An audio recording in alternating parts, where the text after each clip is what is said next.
My guests this week are Dr. Christine Hardy and Dr. Kristen Weishaar of the Flint Animal Cancer Center at Colorado State University in Fort Collins, Colorado. Dr. Hardy is the Associate Director, Development Operations and Strategy Lead of the OneCure program, and Dr. Weishaar is the Clinical Trials Director.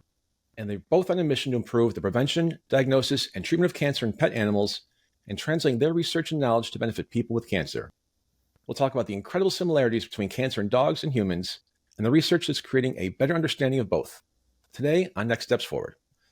Dr. Hardy and Dr. Weishaar, welcome to the show.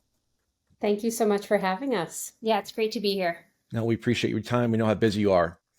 So as I read your biographies, I was fascinated by the fact that you both intended to be physicians rather than veterinarians, and neither planned to work specifically in the area of oncology, but fate and medical diagnosis led both of you to the same career paths and missions. Dr. Weishaar, let's start with you. The diagnosis in question was your own. Share your story of how you went from an aspiring physician to becoming a clinical trials veterinarian. Thanks, Chris. That's a really great question. So, it was the sort of thing where when I was a kid, I kind of wanted to be a veterinarian. I had pets growing up and thought that would be really cool, was always interested in science and medicine.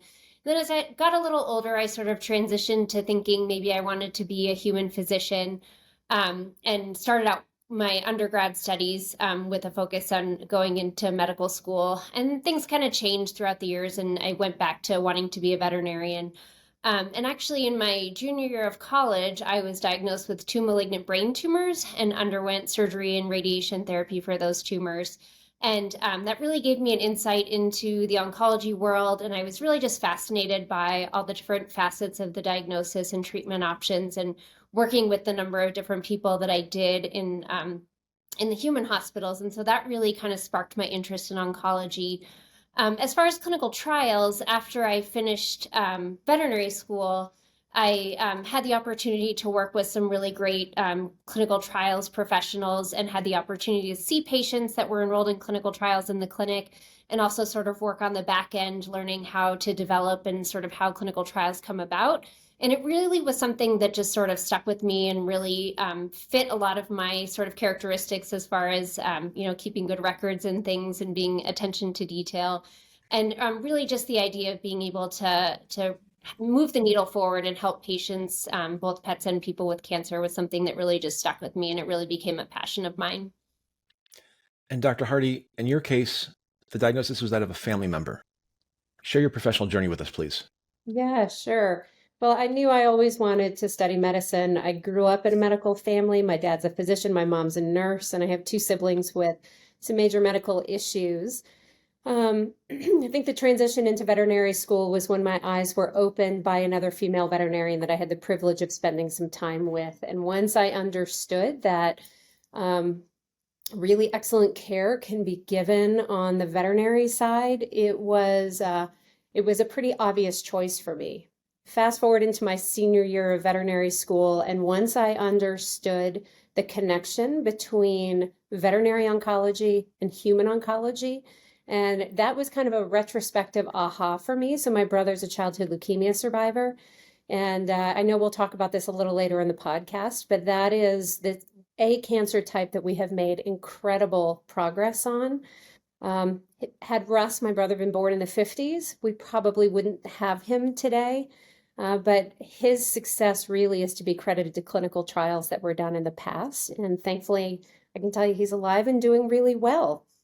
So it was pretty obvious. Once I understood the connection, then it was a no-brainer. And this is how I've dedicated my career ever since. It was meant to be. It was meant to be. You're right. And another thing I noticed is that both of you own dogs.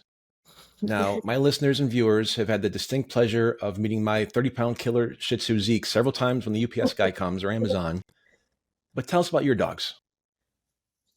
So I have 2 dogs. One is named Avery. She is a pit bull mix. She's about almost 7 years old. And then I also have a 4-ish-year-old brindle boxer named Waldo. And our family is made complete by Jessie Bean, the nearly 14-year-old border collie, and Pepper, who we were fortunate enough to find as a starving stray dog along the side of the road in New Mexico a little over a year ago. And it turns out she is joy wrapped in a tri-colored coat. We call her the freight train of love. So she's our sassy New Mexican chili pepper. That's how she got her name. I love it. I love it.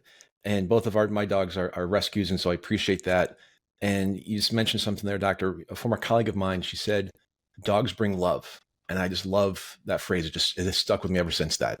Yeah, I think they are the embodiment of what unconditional love really looks like. Exactly. Exactly. So tell us about the Flint Animal Cancer Center. How did it get its start? Yeah, this place got its start in the late 70s, early 80s with a man named Steve Withrow. And he's really known as the founding father of veterinary oncology. We were just really fortunate here at CSU that he came here as a young faculty member. He had already had an exposure during his training at Sloan Kettering Cancer Center in New York City, which was co-located or in the same city, if you will, as to where he did his surgery residency.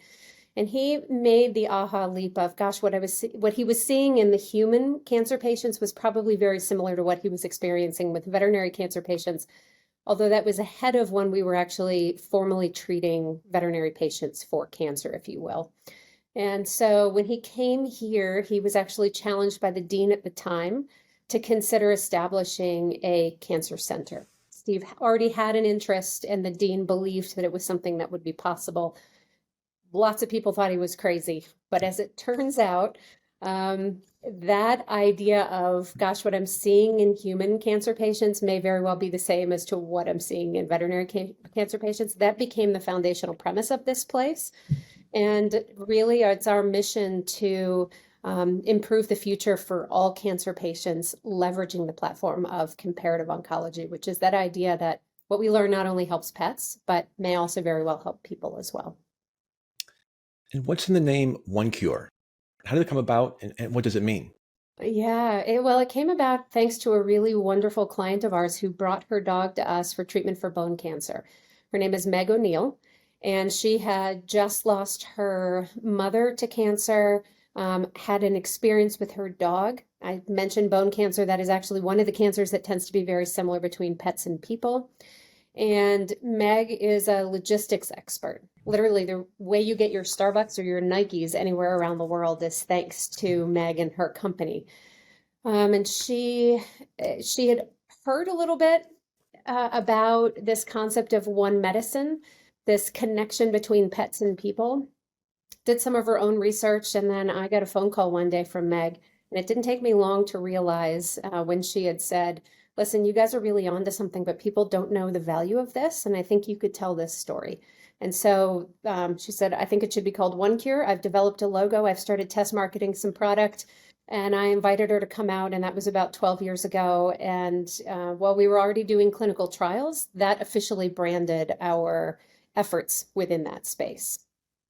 That's amazing. I had no idea. She actually already had the name and She the did. branding and marketing, and that's incredible.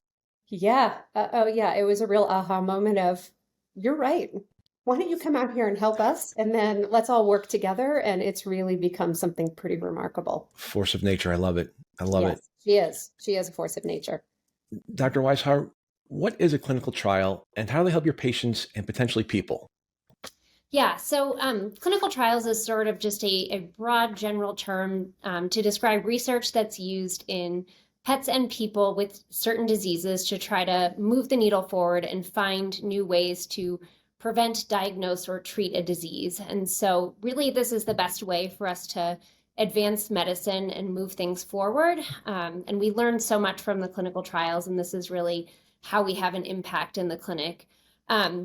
It's sort of a broad term, so it can represent a variety of things, but the important thing to know is that these are research studies in people and pets that have spontaneously occurring diseases. So in our case, these are, clients are bringing their pets that have been diagnosed with cancer to the cancer center to find out about treatment options. And we talk to them about our standard treatment options as well as clinical trials. So we're not inducing cancer in these pets in any ways. These are, like I said, spontaneously arising cancers.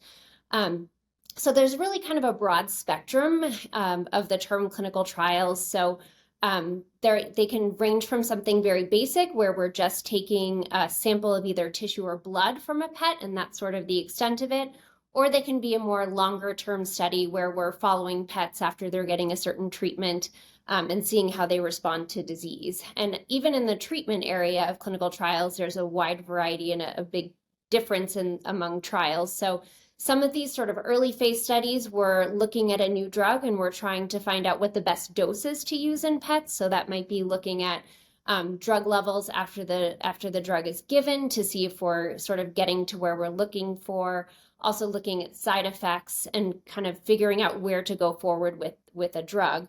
And then more late phase studies where we're actually looking to get FDA approval for a drug. So testing this drug in pets with a certain type of cancer, comparing it to our standard of care treatments that we use, and hopefully being able to actually use that drug in the clinic with our patients moving forward. And also there's, with these clinical trials, they usually have a specific variety of visits that are required and procedures that are specifically done at each of those visits. So it's really important that we follow those protocols and procedures very specifically. And so when we have clients that are interested in enrolling their pets in a clinical trial, it's very important that we relay all this information to them, let them know what's expected of them when their pet participates in a clinical trial, and also making sure they understand what potential benefits and risks there are for participating in a clinical trial. So that's kind of where the ethical aspects of this come in, and making sure that they are aware of what, sort of what is going to happen when their pet's enrolled in a trial. And we do that through an informed consent document. So these are used in human clinical trials as well, that sort of lays out exactly what's going to happen when their pet's enrolled in the trial, discusses potential benefits and risks, talks about funding and knowing conflicts of interest and things like that, all the important information that they need to feel comfortable enrolling their pet in a trial. And we make sure to go through that thoroughly with them and have them sign it before we do anything related to the clinical trial. And when people hear the words cancer research, and myself included, they may think of all sorts of things. Yeah. For decades, much of the focus seemed to be on tests conducted on mice or monkeys. Yeah. So why dogs? Yeah, that's a really great question. Dogs are actually a really great model for cancer in humans. And so in our clinical trials that we're doing on pets, of course, we're trying to find better ways to treat and diagnose pets with cancer. But we can also take what we learn from these dogs and apply it to cancer in humans. So as you mentioned, a lot of cancer research is done in the laboratory, whether that's on cancer cell lines or mice or rats that have been injected with tumor cells to create cancers. And as you can imagine, while it can provide us with a lot of important information, that may not necessarily translate to what we're seeing in a person who has a spontaneously developing cancer. So like I said, in mice and rats, these are generally experimentally induced tumors. So we're injecting tumor cells in order to make the tumor grow. And oftentimes, to make those tumor cells grow and develop into a tumor, we have to suppress their immune system. So make sure that their immune system isn't fighting off those cancer cells like our immune system is supposed to do. Also, these are generally, these are purpose-bred mice that all have similar genetic backgrounds, unlike people that are diagnosed with cancer or people in general, and also have very specific environments. So they're living in a lab in very specific housing with food and water that's sort of similar among all these mice and rats. And so while we can learn things from these animals, they may not necessarily translate that well to humans. So dogs can actually sort of bridge that gap between the studies that we do in the lab and what we're doing in people. And so dogs, as we mentioned, have spontaneously arising cancer similar to people. They have very diverse genetic backgrounds, and also the environment that they're living in is very similar to what people are. So most of our dogs are living in our house, eating our food, drinking our water, even sleeping in our beds, and so they're exposed to a lot of the same environmental factors that people are that develop cancer. We also see an increased incidence of cancer in dogs as they get older, much like we do in people. And the tumors that we see in dogs are actually the same types that we see in people. They look the same under the microscope, they behave the same way, and they can respond to the same treatment. So a treatment that we see to be effective in dogs can be effective in people and vice versa. So it's just it serves as a really great model. Incidence of cancer is also similar. So we see in general, 1 in 3 people, 1 in 4 dogs, and 1 in 5 cats will develop cancer within their lifetime. So we see enough dogs, unfortunately, with cancer that we can do the research that we need to do to be able to find these answers. And we can also do it in a more rapid fashion. So unfortunately, our dogs don't live as long as people do, but in that way, we can do the research a lot faster and often for lower expense. And so a study that might take 5 years to complete and get the results of in dogs might take decades in people. And so it can really speed up those results and get us to where we're trying to go faster. So just, in general, these are studies that we can do in dogs and can provide information about what can help dogs as well as people with cancer. It's not always going to be, 100%. It's not that everything that works in dogs is necessarily going to work in people and vice versa, but at least gives us a little bit more leeway to pick out treatments that have the potential to be more effective in people. Yeah. One more thing is that from a genetic standpoint, mice and rats, rodents are only about 62, 65% like us. Dogs, however, believe it or not, genetically, we're about 85% the same. So they're a lot closer to us genetically as well. So I think that the real short version is they're a lot like us, and they help to bridge that chasm, if you will. So they may literally, some of these answers to cancer may be walking on the other end of the leash. So maybe as a follow-up to that, are there specific challenges or limitations when translating research findings from dogs to humans? And if so, how are they addressed? Yeah, and kind of like I mentioned, it's not necessarily going to be that magic bullet that we find something that works great in dogs that's going to be able to translate to humans, but it's really just having that extra information that is more relevant and more applicable than what we're doing in mice and rats. And so we always keep that in mind and think about that when we're doing the research. What's a typical day like for a cancer researcher, and what are the key responsibilities and tasks involved in your work? Is there a typical day? So, my position is a little bit unique in that while I do conduct some of the research on my own, a lot of the time what I'm doing is helping to facilitate research for investigators in the cancer center. And so what we do is we have a clinical trials service here at the Animal Cancer Center that's comprised of 2 technicians and a clinical trials coordinator and a clinical trials intern, as well as myself.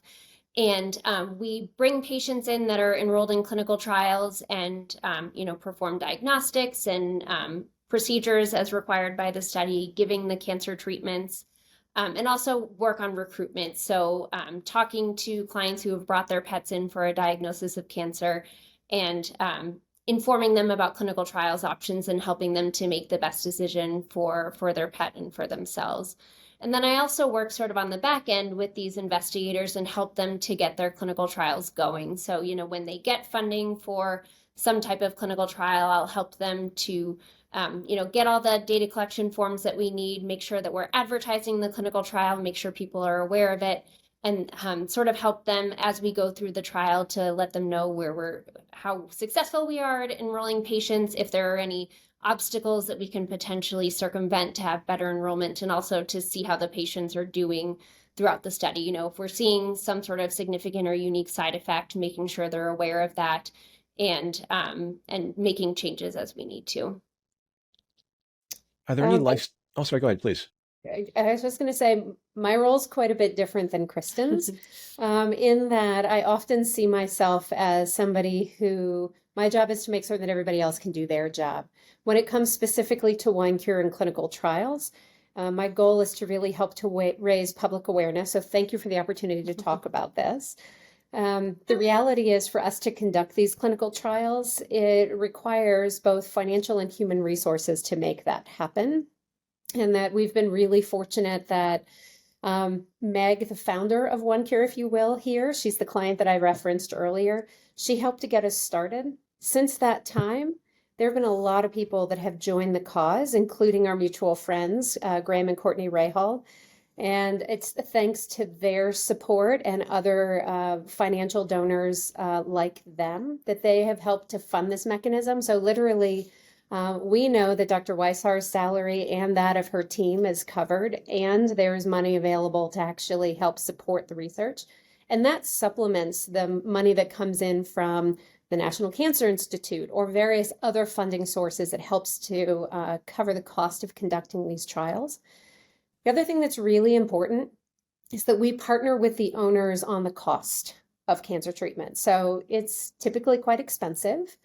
Any specialty care is. Typically, the real difference between veterinary medicine and human medicine is on the human medicine side. If you go in and you're treated, your insurance probably picks up the vast majority of the cost. Here in the United States, less than 5%, actually less than 3% of dogs and cats are covered by health insurance. And so it's almost always an out-of-pocket expense.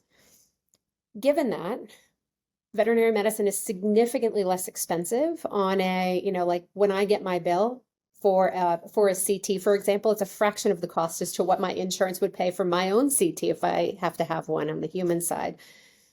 And that said, it can be expensive. And so each of these clinical trials comes with a partnership opportunity from a financial standpoint. So we help to offset some of the costs for the owners. We're also fortunate to have some patient assistance funds. And so we really try to reduce the financial burden for the owners. I can tell you as a veterinarian, one of the very worst things is to know you can do something and that finances become your barrier. We do our best to eliminate that as an issue. And truthfully, what Dr. Weishaar was talking about in terms of the commitment for the pet owners to participate in these clinical trials, pretty frequent visits. And so in a lot of ways, it's our way of saying, thank you for your commitment to participate. And you're doing your part by bringing your pet, enrolling them in this clinical trial. You're helping us to learn, not only for the benefit, hopefully, of your pet and future pets, maybe also for people. And part of our thank you is to help financially offset some of that. It makes it a lot more attainable for a lot more people. Well, this is a perfect opportunity. If people want to get involved and donate, where do they go? Yeah, so onecure.com that's our website. You'll learn all about the program there, both why dogs, what the clinical trials program looks like here. There is an opportunity to donate via that link as well. We very much appreciate whatever support can come in. We conduct, how many clinical trials are? About 30 unique trials per year. Yeah, so it's quite a number. It's a lot of patients that are enrolled. So how many patients roughly and how many visits would you say over an annual? So usually about 120 patients enrolled in a trial per year, and we see approximately 800 appointments and 135 unique patients per year. Yeah. So we're busy. They're really quite busy, and we want to continue doing this work and funding this research, and we're ready to expand this. And so, this support goes directly to funding this program and making certain that we are doing the work. And by the way, this is in concert with our general oncology service, where clients have access to medical oncology, surgical oncology, radiation oncology, all within one service. So it's a comprehensive service. And our clinical trials team works together as part of that overall service. So for example, if my dog is enrolled in a clinical trial and for whatever reason, maybe they're having really adverse effects, there's always the option to be transferred back to the regular service and to continue on with whatever standard of care is. Often we say it's standard of care plus or minus something. That's a big generality when it comes to clinical trials. But the point is that we are always focused on what is the best thing for the patient. How do we preserve their quality of life along the time of their treatment? And how do we do right by them and their owners and work all together such that we can both learn and, very importantly, take good care of the patient that's right in front of us. The other thing I'll add to that, while donations are wonderful and we appreciate anything that people can do, one of the biggest things that people can do to help is to spread the word. So there are people out there that don't realize that pets can get cancer, let alone that there are people out there that can treat it, and there are options and clinical trials. And so, if you're watching this, if you can just tell 5 people that what you learned today, that makes a huge deal. And they tell 5 people and they tell 5 other people. The word of mouth is a huge thing for us. Yeah. And maybe the last part that I will add, because I know we're going to break here in just a moment, is that We're not the only oncology center across the United States. In fact, there are veterinary oncologists like Dr. Weishaar, like other members of our team. And your listeners, by searching for veterinary oncologist near me, they could very easily find a veterinary oncologist. A lot of people think that a cancer diagnosis is a death sentence in a dog or a cat, and that is not the case anymore. There are lots of options. The key is to find an expert in the field to understand what your options may be. And one of the greatest opportunities that pet owners have is to enroll their pets in a clinical trial. Think of it as one of the most important contributions to public health. Again, that website is onecure.com. It's the word one, O-N-E, cure.com. We've been talking to Dr. Kristen Hardy and Dr. Kristen Weishaar, and we'll be right back after a short break. Dr. Hardy, you mentioned the first half of the show, two people that you and I especially admire are Graham and Courtney Rahal. The Graham and Courtney Rahal Foundation has supported not only OneCure, but also the nonprofit that I co-founded, Soldier Strong, by connecting them with revolutionary technology. Would you share Graham and Courtney's connection to OneCure and what their support and involvement means to the Flint Animal Cancer Center's research? Yeah, absolutely. Yeah, Graham and Courtney are absolutely terrific. So we were connected via a really wonderful Colorado-based philanthropist who tends to like to kind of fly under the radar, if you will. She happens to be a major sponsor in racing. She is one of Graham's sponsors, and she can put any logo she wants to on that car. She has been associated with us for a very long time. Once she knew about the OneCure initiative and our goal to also raise public awareness, she chose to, on our behalf, sponsor Graham with the OneCure logo on Graham's car. Just so happens that Graham is also very philanthropically minded, motivated. I think that was because of his wonderful connection with Mr. Paul Newman early on in his life. Paul was very active in helping children in particular with cancer through Camp Hole in the Wall. That was one of his many contributions. In fact, I went to a camp very similar to that with my brother when he was a kid. And so that connection of kids with cancer, Graham and Courtney also happened to have dogs. They love dogs. Once they understood that connection between dogs and people and making a real difference when it comes to cancer, they were all on board. So they both have become incredible spokespeople for us. As you mentioned, they have chosen through their foundation two really wonderful charities, ours and yours. And we've had the great opportunity of kind of meeting your staff, myself, and some members of our team here at a variety of different events. And Graham has really, I think, helped both of us further our causes through public awareness. And they financially support both OneCure and Soldier Strong through their foundation. In fact, we have leveraged their contribution to help fund a clinical trial that was very successful in dogs with bone cancer. So it's a combination therapy. And just for a little bit of background, if that's okay with you, bone cancer is a very common cancer that we see in dogs. Happens to also happen in people. When it does, it almost always is a pediatric cancer. Happens in the same bones, same locations, behaves the same, we treat it the same. This also happens to be a cancer that has been a real challenge for us to treat and make major strides forward against, if you will.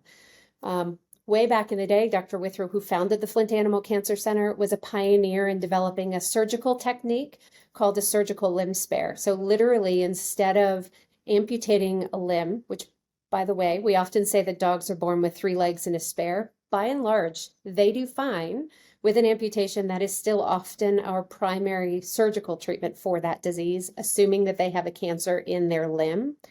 However, a lot of parents see that as not the best option to consider an amputation.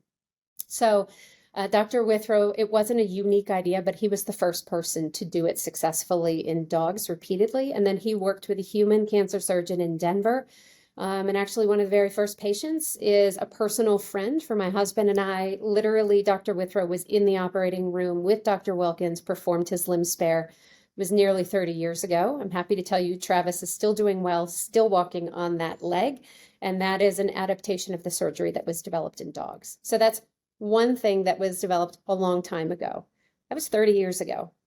This trial, called the losartan combination trial that Dr. Weishaar and her team conducted, enrolled dogs who already had metastatic disease, which means that the cancer had already spread to their lungs. That's the terminal phase of that disease. Dogs typically only live for a few weeks, maybe a month or two if you're lucky, once the disease has gotten to that point.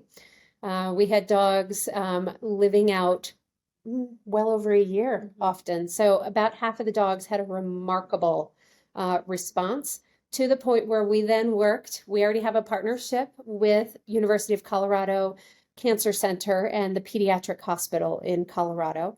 The results were strong enough that, and the drugs, by the way, that are used are already well known on the human market. So we were able to move that forward very quickly. And I'm pleased to tell you that we are now enrolling children in that clinical trial, the same clinical trial that the dogs benefited from, both in Denver, and now one of the children's hospitals in Atlanta has signed on, and we're hoping to open a third enrolling site soon.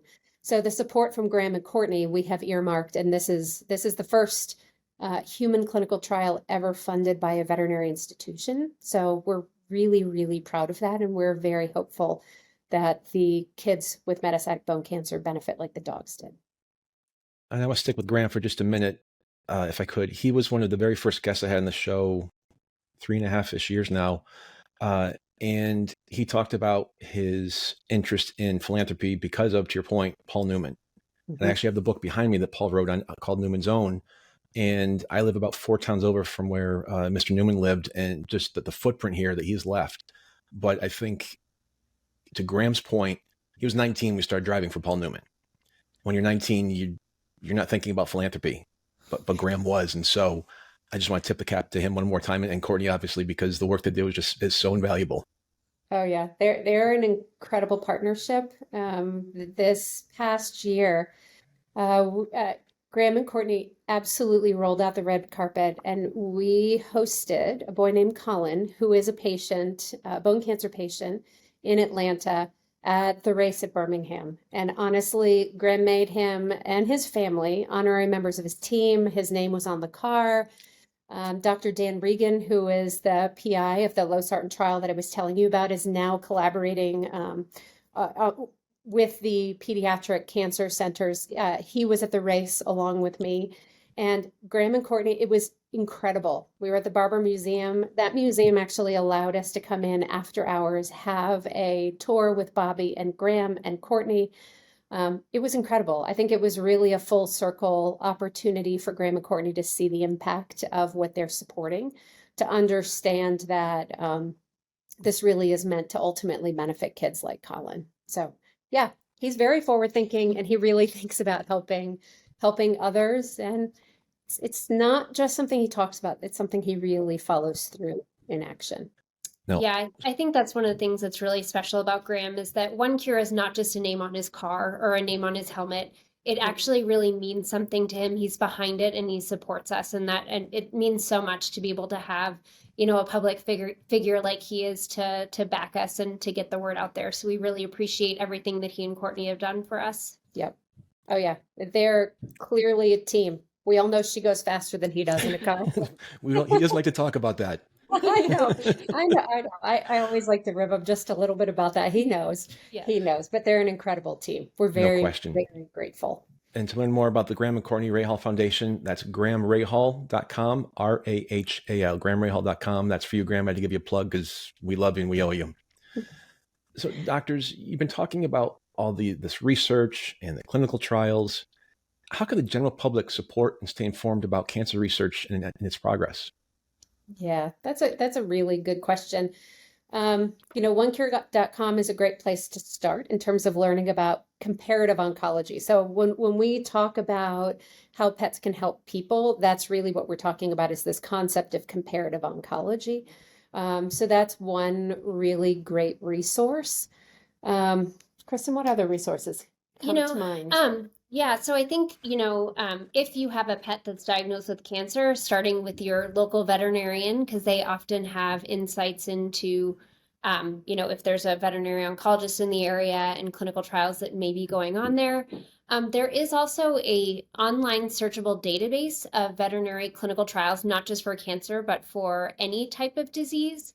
It's on the American Veterinary Medical Association's website, the AVMA website. It's called the Animal Health Studies Database.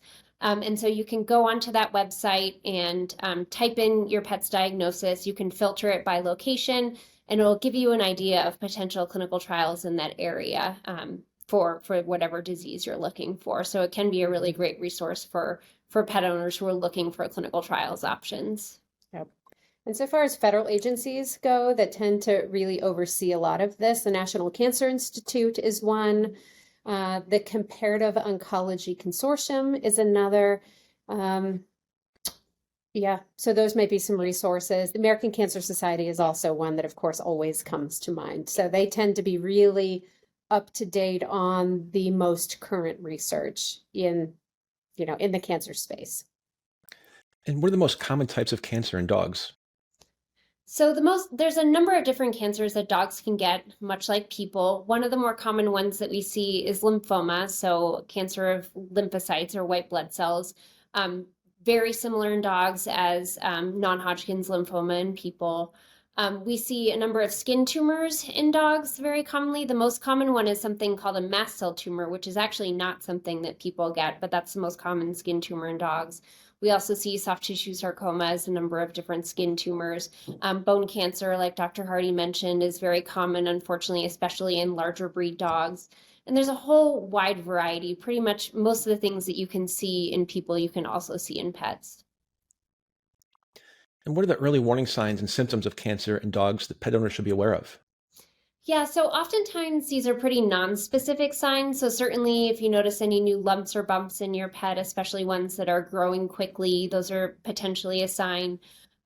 Things like, just decreased appetite, decreased energy level, weight loss, bleeding from the nose or mouth. Those are all types of things that might sort of give you a clue that your pet might have cancer. But really the most important thing is to have yearly checkups with your veterinarian, because that's the easiest way to find these things. And if there's anything you're concerned about, go see your veterinarian. Pet owners know their pets really well. They know when something's not quite right. Yeah. And really, it's our job as veterinarians to listen when a client comes to us and says, Fluffy isn't quite right. I'm not sure what's happening. Maybe it's their breath is different. It's a little stinkier than normal, etc. Who knows? As Dr. Weishaar says, often very nonspecific, but then we do a really thorough physical exam, see if we can find something amiss, follow up with blood work, maybe some imaging like x-rays or ultrasound. And then your veterinarian can be a real great partner either in helping to find this diagnosis or referring you to a center like ours or one of the many other centers across the U.S. Are there any risk factors that contribute to the development of cancer in dogs? Either way. So, unfortunately, as in people, we often don't know the cause of cancer. So oftentimes we think it's a combination of genetic and environmental factors. As I mentioned previously, age is certainly a factor that can affect the incidence of cancer, as we see more cancers in our aged populations, but certainly as in people can see it in younger dogs as well. Certainly there are breed predilections for certain types of cancer. So things that we may look for in certain types of breed when they're diagnosed with cancer, we may have a better idea of what type of cancer it might be. But really it's, there's environmental exposures. For example, as we know in people, lung cancer has a really strong association with smoking. And there has also been implications of secondhand smoke for developing cancer in pets. So there's a number of things that can potentially contribute, but generally there's nothing that we can generally pinpoint that this is the cause of cancer, much like in people. A cancer diagnosis in pets used to be a death sentence, if nothing else. We talked about the high cost of treatment paired with the low odds of successful outcome. What is a typical prognosis for dogs with cancer today, and how do various factors influence it? So it's really going to vary depending on the type of cancer and also the stage of disease when it's diagnosed. So stage meaning how far the cancer is spread. So some tumors, when we diagnose them, are very localized and are just going to stay localized, and we can cure them with something like surgery. whereas other cancers are going to be more aggressive, and no matter what we do, they are going to be unfortunately life-ending for that patient and require multimodality therapy, so surgery, radiation therapy, chemotherapy, a number of different things to be able to treat their pets. And so we know that diagnosing cancer earlier is going to result in a better prognosis. So getting it before the tumor is too big for surgery or before the tumor is spread. Ultimately the goal is prevention of these cancers. That would be the holy grail to find. But right now we're just working on finding better ways to diagnose it earlier, screening for cancer, and also better treatments. And just a quick add-on to that, you're right. This did used to be a death sentence, back when the Flint Animal Cancer Center and before it was founded, before the early 80s. That has really changed. There's pretty much always something we can do to help, be that palliative care in those really difficult tumors. We can still help support quality of life and assist the pet owner in terms of decision making going forward. I'm pleased to tell you we have made great progress, just like on the human side, where if we look at all cancers together, we can now manage or cure about 50% of them. It is obviously a long way from where we want to be, and we have to remember that cancer is really, it's not one disease. There's some commonalities, but it's a spectrum of diseases, right? So on the human side, certain types of breast cancer, you're going to have a really rough year in terms of, kind of the non-scary type of breast cancer, if you will. A bit of a rough year in terms of treatment, but you'll probably go on and live a full life. And at the end of your life, it probably will be caused by something other than your breast cancer. Something like pancreatic cancer is still a really difficult diagnosis, right? So we still have a lot of work to do, but the important thing is to focus on the fact that we have made progress, certainly in some cancers more than others.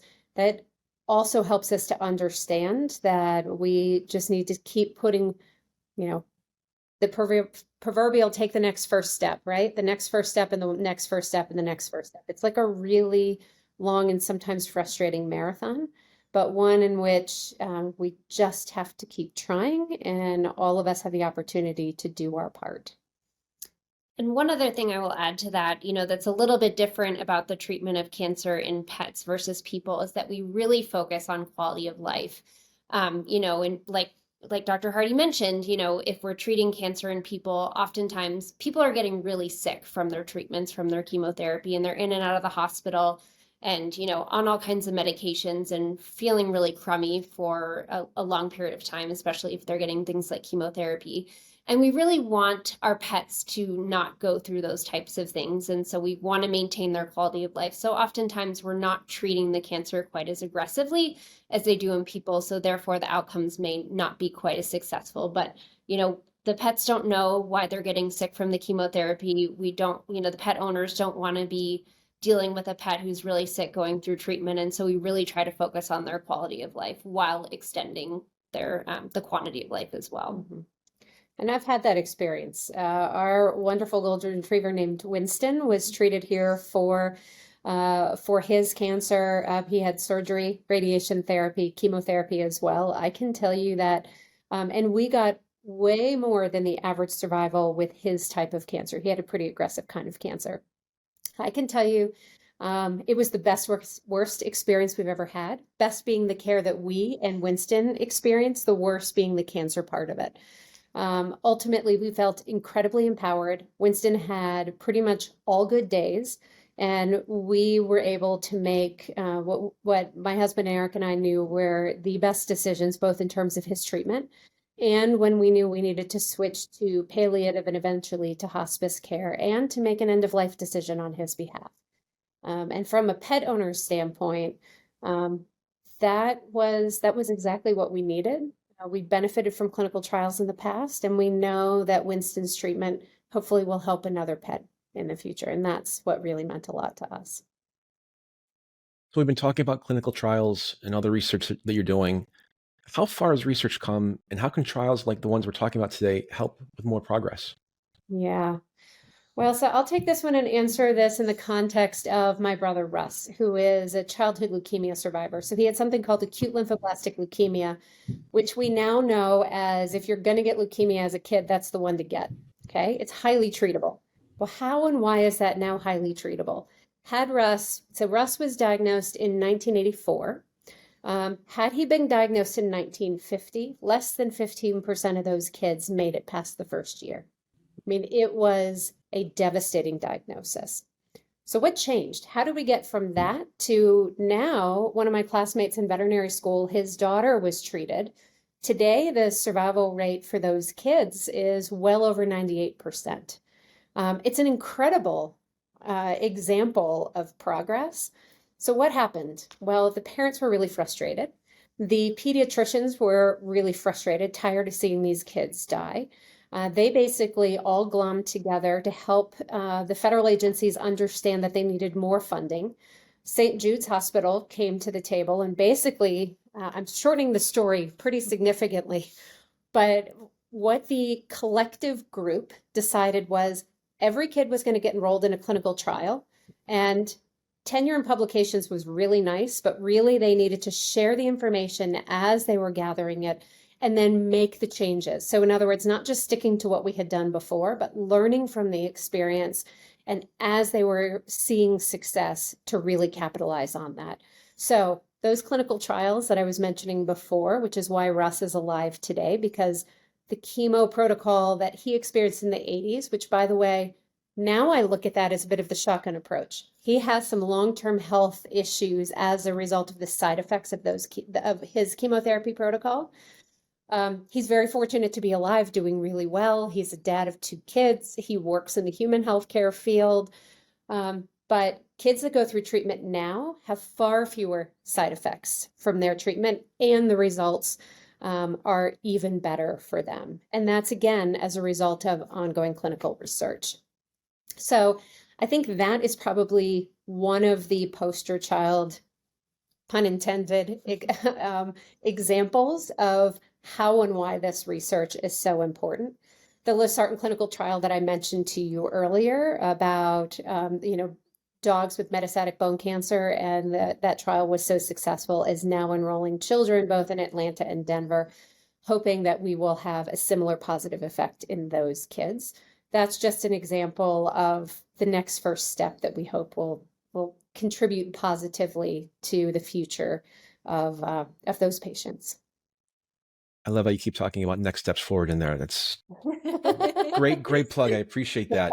Yeah, well, it's true, right? I mean, I think sometimes we get really overwhelmed. I've had people say, well, all this money is being dumped into cancer research. How come we don't have big answers? And this also goes back to the fact that it's a spectrum of diseases, and it's unfortunately a really smart disease, tends to adapt in spite of our best efforts. And so instead of getting frustrated that we haven't reached the summit of the mountain, we just really have to always think about what's our next first step and our next first step. Yeah, thinking about, what questions can we answer? Okay, we've answered those questions. What are the next questions? And just taking it one step at a time versus trying to move mountains to do something, set these lofty goals that we can't attain. And so just trying to have small successes and documenting those as we move along. Yeah. And it's probably worth adding on that, our initiative is called One Cure. The idea that as we collectively work together as one, we can move towards a cure. But it's really important that everybody knows that there is not one cure for cancer. It's really different across the board. So as long as we just understand the spirit with which our brand has come come to pass, that we're really all in this together as one, but that we're not seeking one cure. We're really looking for the next first step and then the next first step.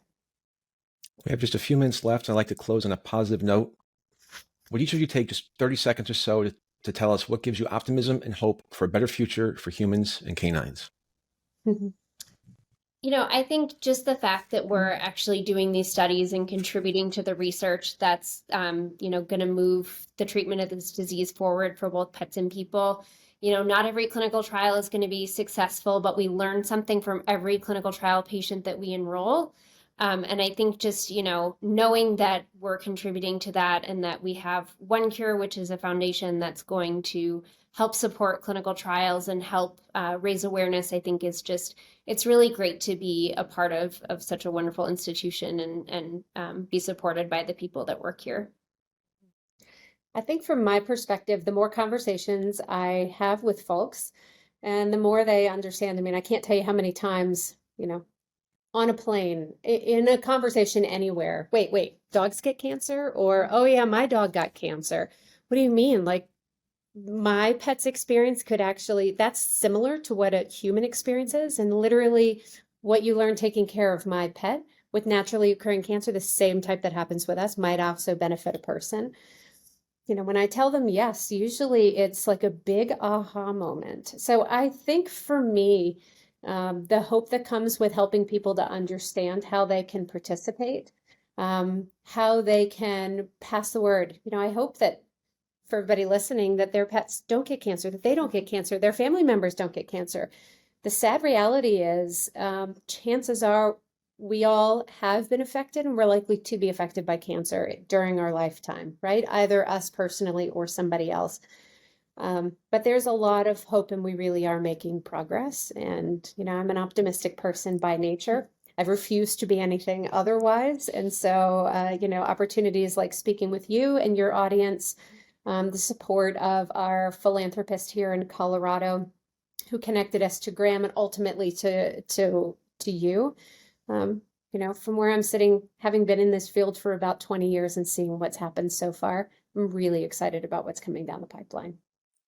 Dr. Hardy, Dr. Weishaar, thank you so much for being with us today. I'm Chris Meek. We're out of time. We'll see you next week, same time, same place. Until then, stay safe and keep taking your next steps forward.